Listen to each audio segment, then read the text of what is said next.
News അവറിലേക്ക് വിശദമായി. അഞ്ചാം മന്ത്രി വിഷയത്തിൽ വിമർശകർക്കു മറുപടിയുമായി മുസ്ലിം ലീഗ്.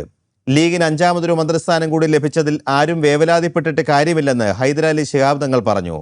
ലീഗിന്റെ വിട്ടുവീഴ്ചയുടെ ഫലമാണ് ഉമ്മൻചാണ്ടി മുഖ്യമന്ത്രിയായതെന്ന് KPA മജീദ് ഓർമ്മിപ്പിച്ചു.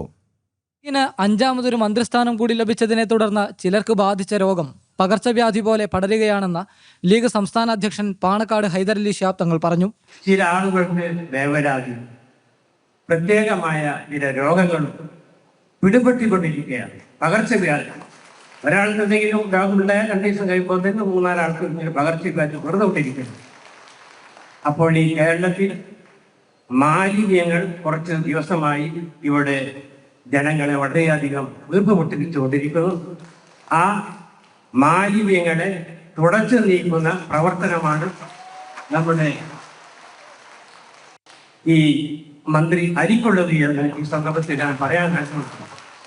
അതുപോലെ തന്നെ ഇങ്ങനെയുള്ള ഈ രോഗികളെ ചികിത്സിച്ച് മാറ്റുവാനുള്ള ഒരു അജണ്ടയാണ് മുസ്ലിം ലീഗ് എടുത്തുകൊണ്ടിരിക്കുന്നത് എന്ന് മാത്രം പറഞ്ഞു. മുസ്ലിം ലീഗ് ചെയ്ത വിട്ടുവീഴ്ചയാണ് ഉമ്മൻചാണ്ടിക്ക് മുഖ്യമന്ത്രിയായി അധികാരമേൽക്കാൻ സാഹചര്യമൊരുക്കിയതെന്ന് KPA മജീദ് പറഞ്ഞു.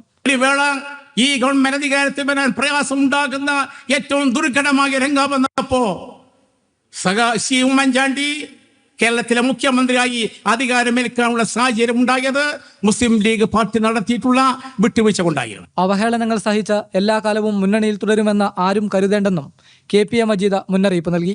മുസ്ലിം ലീഗ് പാർട്ടിയെ അപഹസിച്ച് ചെറുതാക്കി കാണിച്ച് കുറച്ച് കാണിച്ച് ഒരു സംവിധാനത്തിനകത്ത് എല്ലാം സഹിച്ചുകൊണ്ട് നിൽക്കുമെന്ന് ആരും കരുതേണ്ട കാര്യമില്ലെന്ന് കൂടി അവരോർമ്മപ്പെടുത്താൻ ഞാൻ ആഗ്രഹിക്കുന്നു.